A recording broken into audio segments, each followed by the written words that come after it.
Hi, I'm Greg Grant, the Smith County Horticulturist for the Texas A&M AgriLife Extension Service, and I thought in light of recent weather events we'd visit the Tyler Botanical Garden here in Tyler, Texas and take a look at some recent freeze damage.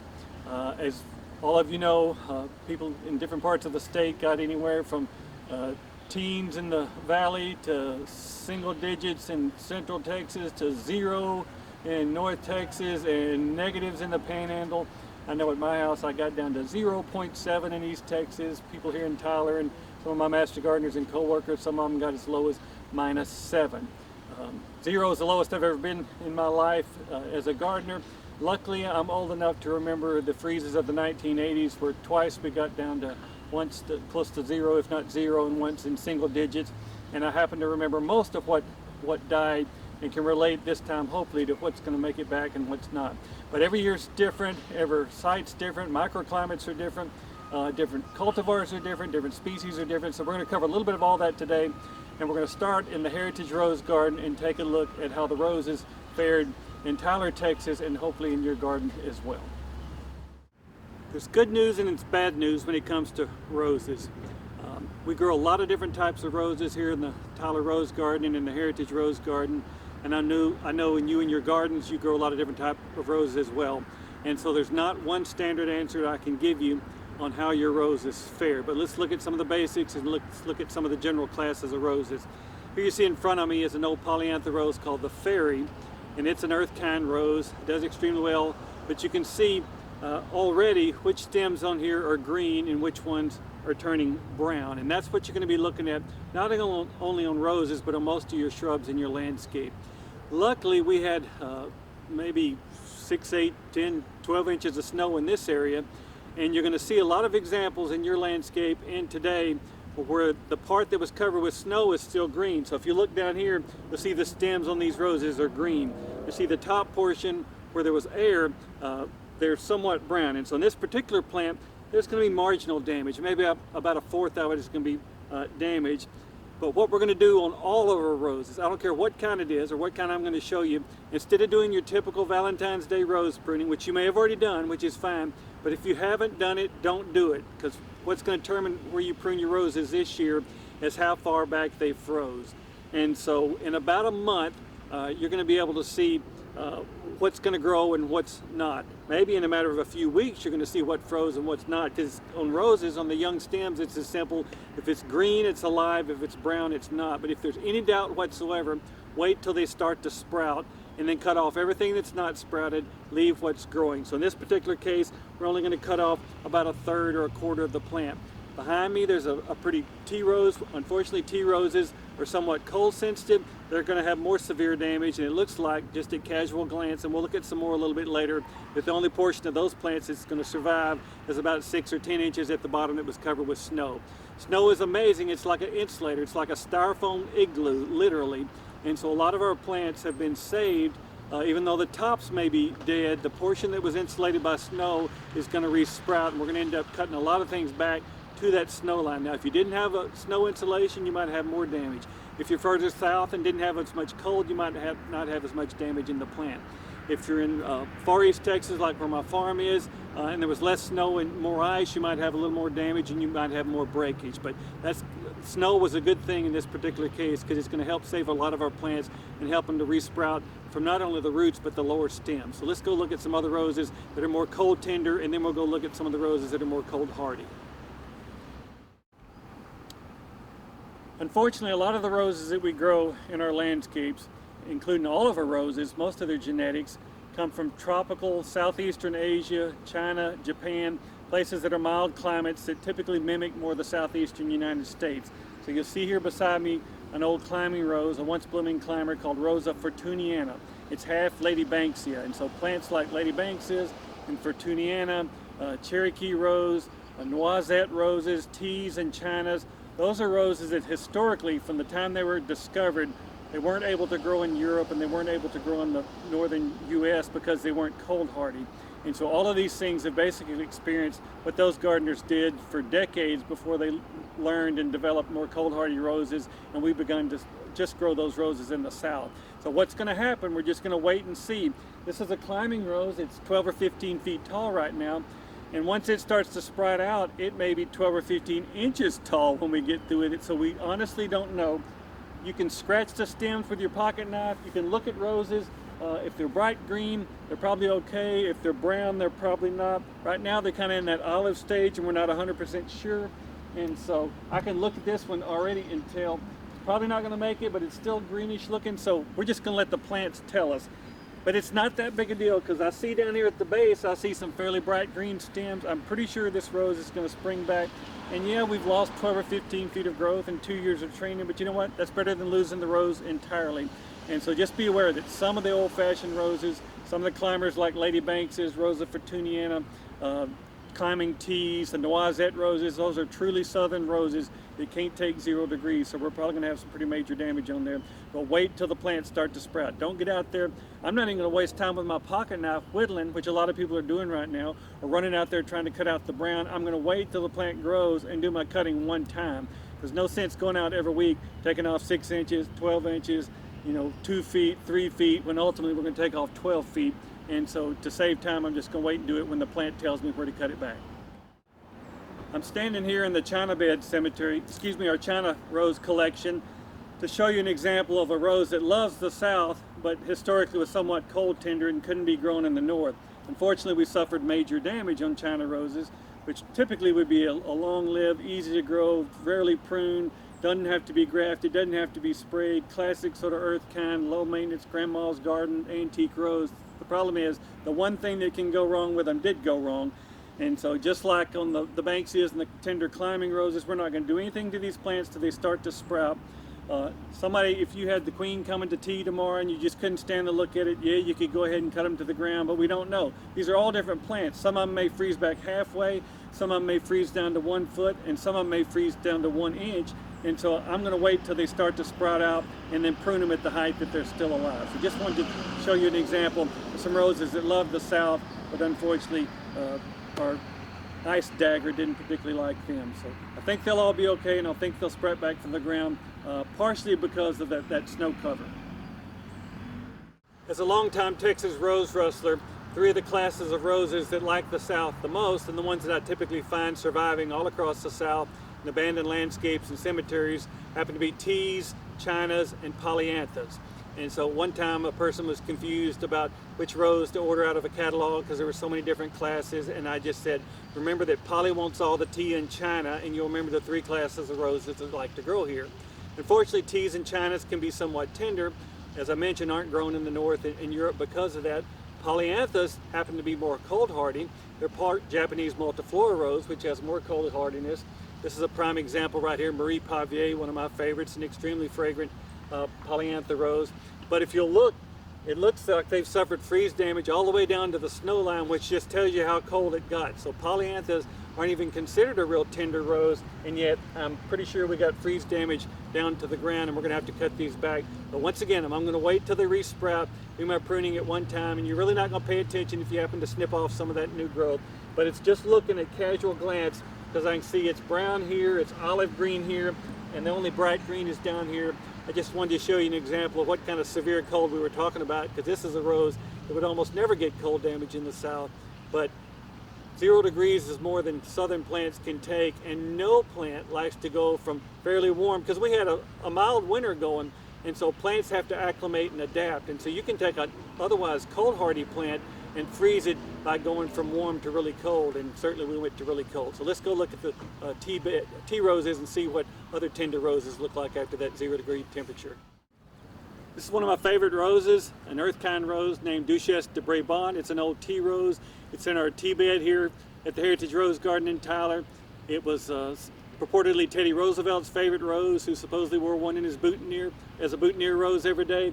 But you can see it got hit really hard by the freeze, because the tea group in general, being from somewhat almost subtropical Asia, is cold tender. It's the reason why rosarians all over the US and Europe used to not grow the tea roses, and it's the reason we did grow them in the south, because they love heat and humidity. But once again, it's looking like these things probably froze down to, looking at the snow line down here, about 6 inches. So we've got a 6 foot tall plant that once it starts to sprout back, it's probably going to be 6 inches tall, which is not a huge deal. They'll sprout back, roses will bloom on new growth. We'll have blooms in the fall, but instead of having what looks like a 5-gallon plant here, it's going to look like we've planted a 1-gallon plant this spring, which is better than losing the plant entirely. So I'm thinking that we're not going to lose any roses here in the Tyler Rose Garden. Maybe a few rare examples. Mostly we're going to end up cutting things back to the ground once they sprout. I hate to beat a dead rose to death, but just to show you an example of how cold it got, this is a different class of rose. This is Souvenir de la Malmaison in the Bourbon class, which is a rose that they did grow in Europe and is more cold hardy and could have been grown in the north. But once again, because we were mild and got so cold, you'll see the freeze damage on here. You may not can see it, but I can tell you, it looks to me like this is going to be dead once again down to the snow line at about 6 inches tall. And that's even being in a microclimate surrounded by concrete and brick. It was just way too cold for these guys. But once again, not going to do anything. Once it starts to sprout back, we'll probably go through with a pair of loppers and prune all these things back down to live growth, which is unfortunately going to be about ankle or knee high on a lot of these roses. When it comes to cold hardiness in plants, it's all about genetics. Genetics and evolution. So wherever that plant came from originally, and wherever it spent thousands and even millions of years evolving with those temperatures, that's what it knows and that's what it can handle. So here's an example of a rose. It's actually an old Gallica type rose that I collected from Scottsville, Texas years ago from a plant that was 150 years old. It's an example of a cold hardy, once blooming rose. You notice it's not evergreen.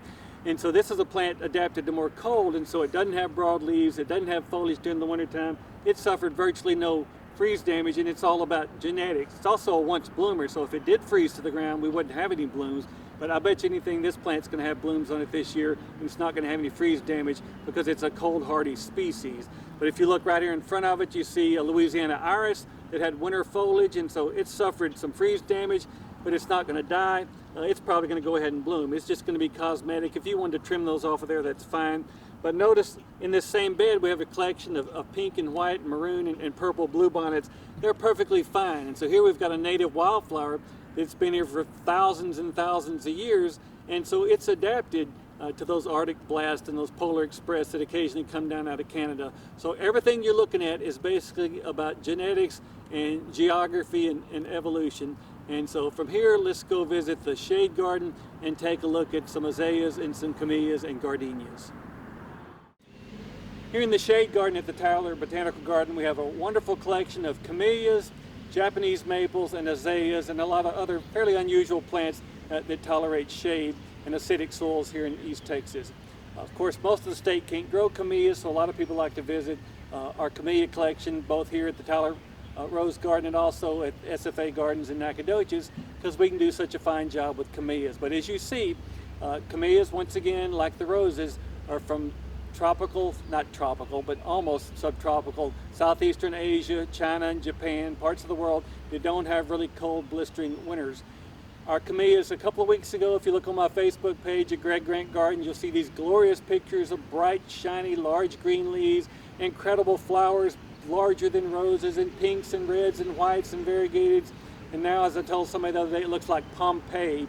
And so almost all of the camellias here in the garden are frozen brown. The leaves are brown, the buds are brown, the flowers are brown.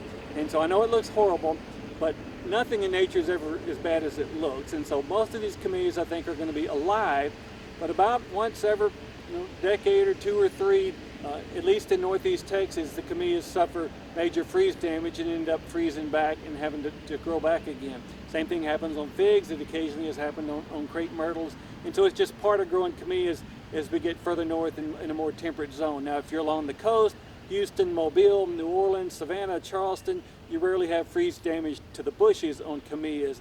But if you'll see behind me here, and we've got probably 30, 40, 50 camellias here in this garden, maybe even more than that. Almost all of them are brown and they're not very attractive, but like the roses, we're not going to do anything until they start to resprout.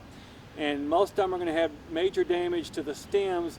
I'm hoping it's not major damage, but I just suspect there's going to be a lot of cutting back, maybe 3 feet, 4 feet, 5 feet, maybe 3 inches. We're not going to know until they start to grow. At that point, we'll get out saws and cut them back and let them regrow, and it'll take a year or two to get back to a decent sized shrub again. So it's just what happens in the garden world. But just remember, in nature, life and death are all equally important. It happens. And so I know as gardeners we like to keep everything alive, but realize nature designed it for everything that's growing, something is dying. For everything that's sprouting, something is dying. Things turn back into organic matter, so we try to keep them alive as long as possible. And I don't think these plants are dead, but we all need to realize that every plant, every person, every pet, we're all going to die. And so occasionally that happens and we get really upset, and plants are special and we spend a lot of money on it. But you know, nobody knows better than gardeners how to start over. And so no matter how bad it looks, it's never as bad as it seems.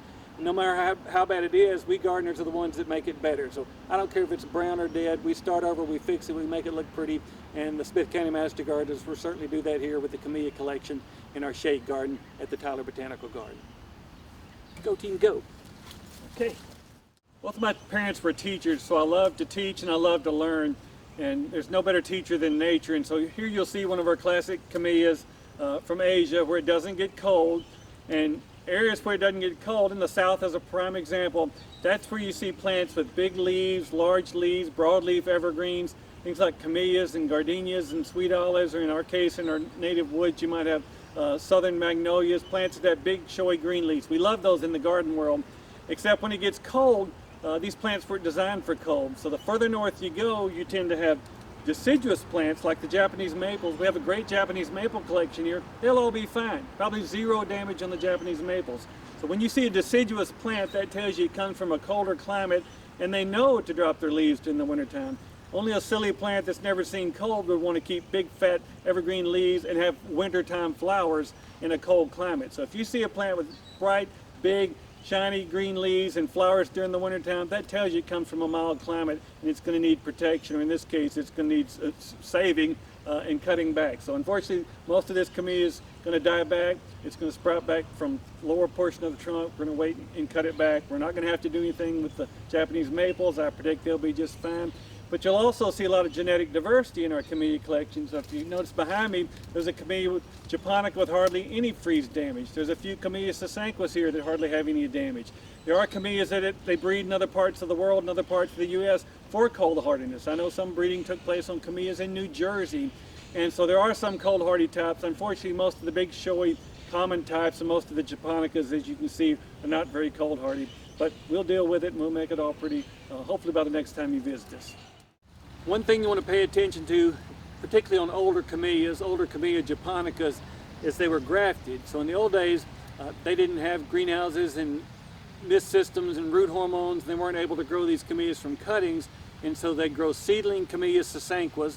Sasanquas tend to be smaller leaved and single flowered or semi-double plants, easier to grow, set a lot of seeds. So they'd grow a bunch of seedlings out. They'd take buds off camellia japonicas, bud those seedling rootstocks, and that means the root system belongs to one kind of plant and the top portion of the plant is a different kind of plant. And so if you don't pay attention, when they freeze back or a sprout comes from below the graft union or the bud union in this case, the plant can gradually turn into something that you didn't want. So this is important on modern roses, it's important on things like peaches and plums, it's important on camellia japonicas, particularly older ones that were budded or grafted instead of being grown from cuttings. And so here you see this garden was abandoned for quite some time and they weren't maintained, and a lot of the rootstocks grew out. So this plant was about 75% camellia sasanqua with a small little single flower and small foliage, which is not what it was supposed to be. This is a plant that was intended to be. So here you can see we cut it off with a chainsaw to try to grow back the original plant that was intended to be. So be careful when you get freeze damage. You might have enough freeze damage. Citrus is another example. If it's grafted or budded, that what comes back from below the graft union is not your citrus or camellia or rose or peach that you planted, and so you want to pay particular attention to make sure that any suckers or sprouts that come from below the graft or bud union, you'll take those off and nurse the plant back that you intended from the original planting date. In Tyler, Texas, we are known for our azaleas and our spring azalea trail. And unfortunately this year the azaleas, just like the camellias and the roses and the gardenias and the sweet olives and a lot of those other Southeastern Asian plants that can't take cold winters, they took a major hit too. So most of the azaleas here in Tyler have brown foliage, which brown foliage doesn't mean your plants are dead. And so brown foliage just means that the foliage is probably dead. Now your plants may be dead, but just because you're seeing a whole landscape full of brown plants, that doesn't mean your plants are dead. So certain temperature kills foliage, colder temperature kills flower buds, and then colder temperature kills leaf buds, and colder temperature kills new shoots, and even colder temperature kills younger stems and even colder temperature, kills older stems and even colder temperature, kills lower stems, and then the coldest temperature where the ground freezes solid can kill crowns and root systems. And so just because your leaves are brown on any plant, I don't care if it's a live oak or a camellia or a gardenia or a rose or an azalea, it doesn't mean the plant's dead. So what we're going to look for is stem damage. And so you can start scraping on it with your pruners or your knife and start seeing. I just soon not do that, because if you do that for weeks and weeks, eventually your plant is just scraped all up and down. So it's just so much easier to just wait till the plant starts to grow back, and the plant will tell you exactly where to cut it back to. So most of our plants I mentioned on the roses are going to freeze back to about the snow line. May happen on most azaleas, although there's a lot of different genetic differences in azaleas too. But the southern indica is one of the most common groups here in Tyler and all over the South. Is a little more tender, has the largest flowers and the largest leaves, probably had the most cold damage. But just looking at this plant, I see some green new shoots coming out of the mulch at the ground there. So most people think their camellias are completely dead here in Tyler. I'm going to bet most of them aren't dead, and they're all going to resprout from the ground or the snow line, and we'll end up cutting them all back to that point.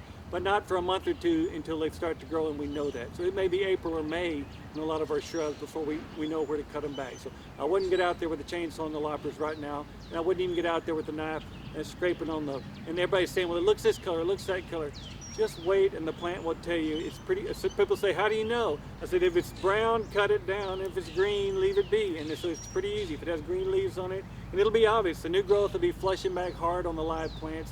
And if it's not, and you sit there and look at it, and it's June, July, and there's nothing left, well, then you can know your plant's dead. But I just imagine in most of the areas where we had snow, a lot of these plants, at least woody plants, are going to come back from the crowns and root systems and lower stems.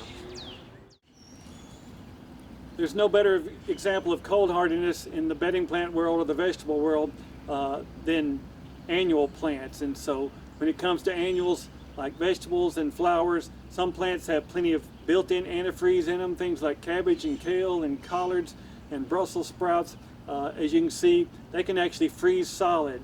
Pansies are a good example too, and then thaw out and still be alive. While other plants, warm season annuals, tomatoes and peppers, and things that we grow in the summertime garden like periwinkles and patience and begonias, they're going to freeze and die entirely. Certainly we wouldn't have had those planted now, but you may have had things out like calendulas and sweet alyssum and maybe flowering tobacco that'd be dead from the cold, but you might have had things out like pansies that weren't hurt at all. Dianthus may just have burned back. The vegetable world, maybe your onions and potatoes are dead. Your lettuce may or may not be dead. Your cabbage and whatnot may be just fine. So what you're really going to have to do is replant any spring greens again. You might have to replant your onions and potatoes. You still got time. And it's obviously too early to put out things like tomatoes and peppers. And so it really doesn't change a whole lot in the annual bedding plant and the vegetable plant world. If it's alive, use it. If it's dead, pull it up and replant something else. So not that big a deal, because we're used to changing out annual bedding plants and vegetable transplants maybe as much as 6 times a year. One of my favorite fragrances in the world comes from the sweet olive plant. Actually a small tree, a large shrub, once again native to tropical, southeastern Asia. And so as you can see, a lot of damage. Once again, being an evergreen plant with foliage and flowers during the wintertime tells you you're set up for freeze damage. And so I hate it, but these sweet olives and a lot of other shrubs in our landscapes are going to end up freezing back. And so just a quick little test with my pocket knife on here showed brown under the bark, brown under the bark, brown, olive green, and greener as I got closer to the base. So at just first glance, just testing this plant right here, like a lot of other plants in our landscapes, probably going to end up having to be cut back down to knee-high, ground level, 6 inches, 12 inches. But once again, and I know you're tired of hearing me say it, wait till the plant resprouts and then cut it back to that point. And so just part of life. We'll cut it back, we'll start over, and it's no different than when we planted the plant. It was small to begin with. So won't get any flowers this year, but that's just part of life. Been getting a lot of questions about succulents, and certainly in a dry state like Texas, we grow a lot of succulents. They make great pot plants, they make great xeriscape plants. Unfortunately, in the succulent world, we have a wide range of genetics. We have everything from plants that can't take any freeze at all. It would be dead outside during single digits and 0-degree temperatures. Others, like a lot of opuntias, that may be cold hardy down to the single digits. Some plants like yuccas and sotols that may be perfectly fine. And so all you can do on succulents right now is wait. Now if you want to cut off all the mush, it's fine. It's just I don't particularly like cutting mush, and so I usually wait till things like this get dry and crispy, peel away the dried. Some plants are going to be completely dead, some are going to sprout back from the stem or a little root system there.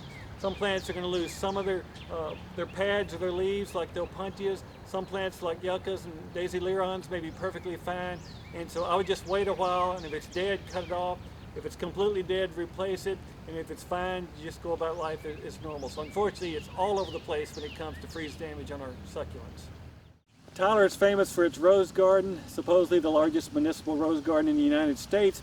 All kind of roses, especially hybrid teas and grandifloras and floribundas and shrub roses and knockouts and drift roses, but also a nice collection of David Austin roses, a good collection of earth kind roses. Most of these modern roses tend to be cold hardy, and they were bred to be grown further north and in Europe. Unfortunately, they all have those cold tender genes in them to give them the ever blooming trait. And so just looking at these roses, even though we're past rose pruning time here, luckily they hadn't been pruned already, because that pruning would have been wasted, because just at first glance it appears to me that they've frozen back to where the snow line was, which is unusual on roses that are typically cold hardy, because I can see bright green down here at about 6 inches.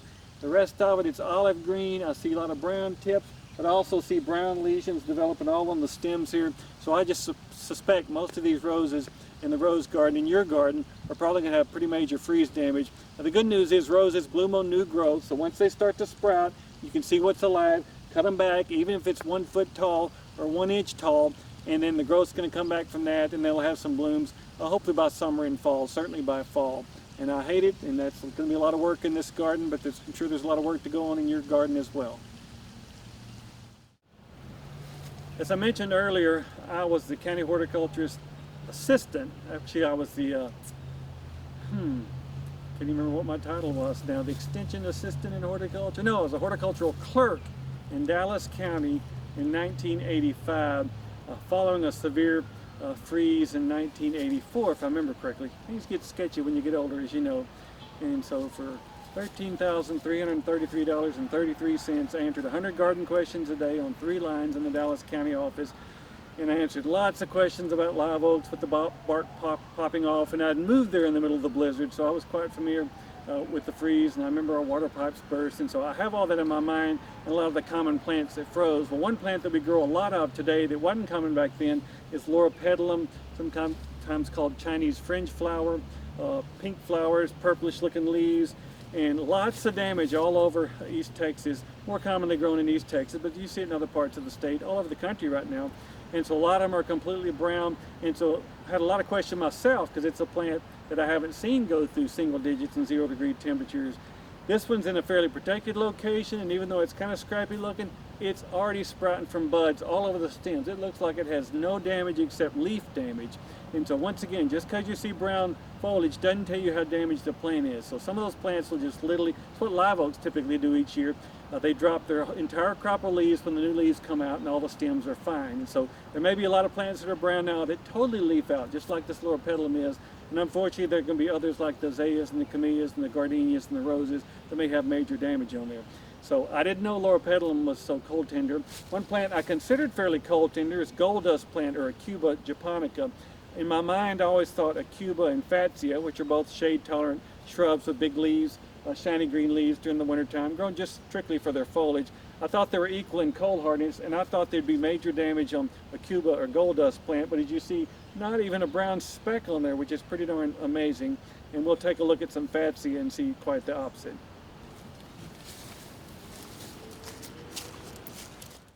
Fatsia japonica is one of our common evergreen shrubs that we grow in shady landscapes. Great big shiny green leaves, which tells you they're probably not terribly cold tolerant.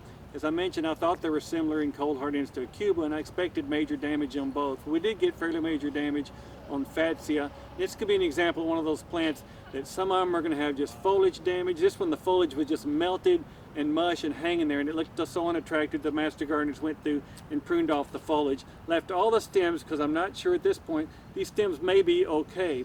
They may sprout from the existing buds, they may sprout from the middle of the plant, or they may sprout from the ground, but we're going to wait till they come back, just like our other shrubs, before we cut them back. Of course, there was a lot of talk about protecting plants and covering plants and greenhouses, and frost cloth and plastic and light bulbs and all the typical things we talk about. Unfortunately, frost cloth and plastic and blankets and sheets didn't cut it with a lot of plants during this freeze. So the reason they call frost cloth, because it gives you probably 6 or 8 degrees of protection, can protect you from a major frost. So here's an example of a rare species, Camellia erioides, and we have lots of unusual camellias here in our shade garden at the Tyler Botanical Garden. So it was covered with frost cloth, and as you see, what we got was frozen frost cloth and frozen camellia. And so what we needed was Arctic blast cloth and greenhouses and heat and your warm body snuggled up against it. And so unfortunately, frost cloth and plastic and blankets and that sort of thing only buys you a few degrees of protection. And when you have a cold that cold, you really need heat provided in there and something totally sealed up. So I know lots of you have plenty of examples of things that you covered and didn't cover, and things that you heated and you didn't heat, and we've got sort of a smorgasbord of plants that survived based on what kind of protection that you gave. And we gardeners like to share that information. Just remember, frost cloth is just that, frost cloth, not terrible freeze cloth. We grow a lot of live oaks in Texas, Quercus virginiana, but one thing you have to realize, live oaks were originally native as a coastal tree all along the Texas, Louisiana, Mississippi, Alabama, Georgia, Florida coast. And so any tree that's spreading and has evergreen leaves throughout the wintertime, it's not going to be terribly cold hardy. And so I remember back in the 80s, we actually had bad damage on live oaks in the Dallas area. So time's only going to tell how much damage we have on these live oaks. Now, everybody's excited right now about the brown leaves on their live oak trees because they look horrible. We'll realize that live oak foliage only lasts 1 year no matter what kind of winter you have. So in a bad winter, that foliage can freeze early and fall off. Typically it doesn't come off till the new buds push them off. And so just because your live oak tree is brown right now doesn't mean it's dead. What's really going to be important is whether we had stem damage on there. And you know what? These particular trees in the Tyler Botanical Garden look like they probably had some damage on this new growth because it's olive green colored. But once again, you're not going to know until it sprouts out. But don't worry about the foliage because that was going to fall off anyway. Right next to it is a red oak tree that's deciduous, and so when you see a deciduous oak tree, or any deciduous plant, that tells you it comes from a northern climate where it's smart enough to not try to keep foliage during the winter time. When you see evergreen plants, particularly that have large leaves, like magnolias or even live oaks, that tells you they came from a coastal climate where you don't have bad winters. So you just got to wait and see on the live oaks to see what kind of damage we have on the stems. Don't worry about the brown leaves, they're going to come off anyway. In East Texas, we have a lot of pine trees, including loblolly pine that you see here. We have shortleaf pine in Northeast Texas, loblolly in the deep East Texas piney woods, and we have some longleaf pine in Southeast Texas. Some people this year, after a hard freeze, have pine trees that are turning brown like this. And of course, they get pretty excited about it. I'm pretty sure we're not going to have any freeze damage on the pine. This is just going to be damage on the needles. Those needles are going to fall off. I suspect the stems are going to be fine. The buds are going to be fine. I know it doesn't look pretty right now, but I don't think we're going to have major damage in our East Texas pine forest because these are plants that have evolved here over thousands of years, and they've seen Arctic blast and polar express before, and I think they're going to be fine. They just happen to have foliage and needles that got desiccated by the cold weather. I may have oversimplified things, making you think that plants are either going to be dead or alive at a certain height, and a lot of plants that's going to be the case. I think that's the way roses and a lot of plants are going to work. But some plants aren't going to be that simple. So here's a case of a rare dogwood, Cornus wilsoniana from China, and it's got portions of dead tissue scattered all over it, like bruises at almost every node and patches. Here's one, here's one, here's one, here's one. So plants like this are going to have this slow, painful, ugly dieback. So one branch is going to be alive, this one's going to be a part alive, this bud's going to sprout out and then wither, and so it's going to be this ugly kind of death, and you're just going to have to keep cutting off the dead. It may end up dying back to the ground, it may lose 5 stems and retain 3, it may have one stem that's 5 feet tall, 1, 3, 1, 2, and the rest of the shoots coming from the ground. And so some of your plants, you're literally just going to have to wait and see what comes back, and if a portion dies, you cut it out. If it's alive, you leave it. And so it may not be as simple as cutting it back to the ground. So they're happy that it's going to live. We grow a lot of tropicals in Texas. We grow a lot of perennials in Texas. And we grow a lot of subtropical perennials in Texas. So some of our perennials are cold hardy way up north. And some of our perennials are things that are only perennial in Texas and the coast and south. Cannas are a good example. Three of my favorite plants for the South, my favorite heirloom plants, happen to be in the three C's: cannas and crinums and crepe myrtles. Well, cannas are a prime example of a plant that's not terribly cold hardy. In the north, they have to dig them and store them because the rhizomes freeze under the ground. And so we almost always lose the foliage and stems on cannas, and so we would typically cut this back at the first freeze, certainly by the time it sprouts. Most of our cannas are almost always root hardy here, sprout back from the rhizomes. Unfortunately, this is a rare one, Canna retiflora emanii, that I worked really hard to get. It's one we should have protected and we didn't. And so all of this top portion, just like it was an elephant ear or some other tropical plant, we're going to cut back, and we're going to hope that something sprouts back from the base here. I don't know if it will or not. I used to grow some of these to sell when I had a little bulb farm, and I lost an entire row one year to cold. So this is a plant that doesn't like to stay in the ground during the wintertime, and it doesn't like to be stored during the wintertime, which is one reason it's rare in commerce. It's a beautiful canna. It looks like a cross between a banana and a fuchsia. Unfortunately, this may look like a rotted banana or banana pudding when we get through with it all. And so it's a good example of one that should have been protected or even dug up and stored. And so hopefully some of mine at home that I covered will make it. So cannas are a great perennial, but they're not very cold hardy. Cut it all back, wait and see what sprouts in the springtime. And it may be just a piece of the plant, but all it takes is a little piece of a canna or a lot of perennials that have rhizomes to end up growing a healthy plant back. So let's go take a look at some crinums and see what they look like. Crinums or crinum lilies are an example of a sort of a subtropical perennial that we grow here in the South. They're actually in the Amaryllis family, have great big underground bulbs, sometimes as large as a football even. The top of the foliage dies almost every year if you have any winter at all, and so it's not uncommon for them to turn to mush. And so as you see, my master gardener's already got a hold of this clump of crinum lilies here. It's a milk and wine crinum with striped flowers. It's known for being cold hardy. Any portion under the ground is going to come back, so I don't think we're going to have any death on the crinums that make bulbs. Now there are some tropical crinums like Crinum asiaticum, the kind that make trunks and don't make underground bulbs. So almost all of our bulbs, even if they look terrible, spider lilies, oxblood lilies, narcissus, jonquils, daffodils, tropical bulbs like crinums and gingers, even though they look terrible, any portion that's under the ground is probably going to come back. The worst thing that can happen on your spring and fall bulbs is you might have a sparse bloom or even no bloom next year. The crinum lilies are going to be just fine. You're not going to know any difference at all because the foliage is supposed to freeze off.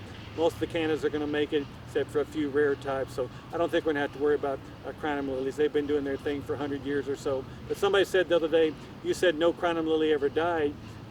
And they were talking about the foliage. I said, well, crinum lily foliage always dies in the winter, and the only thing that can kill a crinum, and I always point that out to people, is cold temperatures. So if you get anywhere further north than about Oklahoma, crinums will freeze and die. And of course, we got close to those kind of temperatures here this year. But if you'll notice, this particular crinum, it's already made 1 inch of growth here in the last week or so, and so warm temperatures is bringing this out. And what's important on most bulbs is not the bulb, not the foliage, not even the flower. It's the basal plate down at the root base. That's the portion of a bulb that can make new shoots and new roots. So as long as that portion survives and the ground didn't freeze all the way that low, we certainly aren't going to lose things like crinum lilies. Crepe myrtles are one of the most common shrubs or small trees, or sometimes even medium-sized trees here in East Texas. Actually considered by law, I think, the state shrub of Texas, although most of our crepe myrtles happen to be trees, if they're not pruned off or crepe murdered, as they call it. And so lots of examples all over the South of what crepe myrtles can do and cannot do based on size and height and cold hardiness. Typical crepe myrtles are cold hardy all over the South, all the way up to at least Dallas, Oklahoma. But a 0-degree temperature, I know in the 80s it froze plants like Lagerstromia farii, the Japanese crepe myrtle. My Natchez crepe myrtles froze to the ground in 0 degrees during the 80s, so some of the hybrids may have major freeze damage. Some of the indica types got no freeze damage in the 80s. Some of the indica types froze to the ground in the 80s. So what I'm saying is we're going to have freeze damage all over the place with crepe myrtles. We just wait till they start to grow. They may have no damage. You may cut them back at 10 feet. They may freeze to the ground. And so whatever point they start to grow, and I hate it, but you're just going to have to cut them back to that point. So no matter how big and pretty it is, if the top is dead and shoots are coming up from the ground, you'll cut it off at the ground, and they'll flush back in no time at all. They're all going to be root hardy. I'd be really surprised unless it's a really small crepe myrtle or crepe myrtle in a pot. It's rare that a crepe myrtle dies entirely. but you could lose trunks, you could lose branches. Several times in the last decade or so, I've had some branch damage, and we've had branch damage within the last year or two here in Tyler and in the Dallas area with crepe myrtles. So we just got to wait and see. Crepe myrtles like warm temperatures and warm nights, and so whatever part grows, you leave, and whatever part is dead, you're going to cut out of there. Hopefully you hadn't butchered them regularly. Plants, crepe myrtles that are topped all the time are actually less cold hardy than plants that are unpruned, and so there may be some crepe myrtles that are barely clinging to life that do freeze. And of course, we've had some crepe myrtle bark scale issues all over the south. Hopefully some of that crepe myrtle bark scale froze and died as well. So hopefully crepe myrtles will be fine, but if not, we're going to cut them back and grow them back again. I love my spring bulbs, and I was about a week away from having a grand show at my farm, and then the hard freeze hit, and because our bulbs do their main show in February, of course when we have a terrible freeze in February, it did ugly things to my bulbs and everybody's bulbs.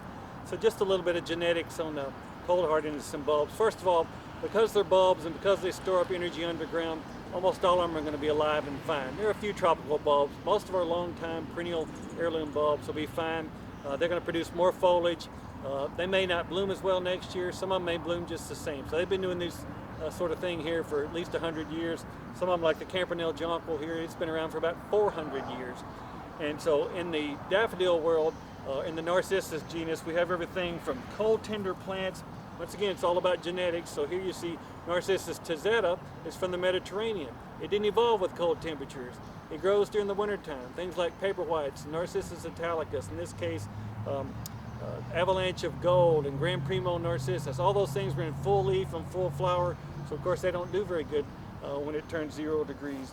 Jonquils are from Spain and Portugal and France. Somewhat milder temperatures, but not as mild as the Mediterranean, and so they have marginal damage. Campanelles seem to have popped back fairly fine. A lot of the jonquil hybrids have got some damage. Straight Narcissus jonquilla has pretty good damage on it. But then you'll also see daffodils, Narcissus pseudo-narcissus. They're from Europe, and so they evolved with colder climates. So see the wide blue-gray leaves. Here you see it's a Ice Follies daffodil. They're going to bloom like nothing happened, and so things like daffodils and tulips come from colder climates, have less damage.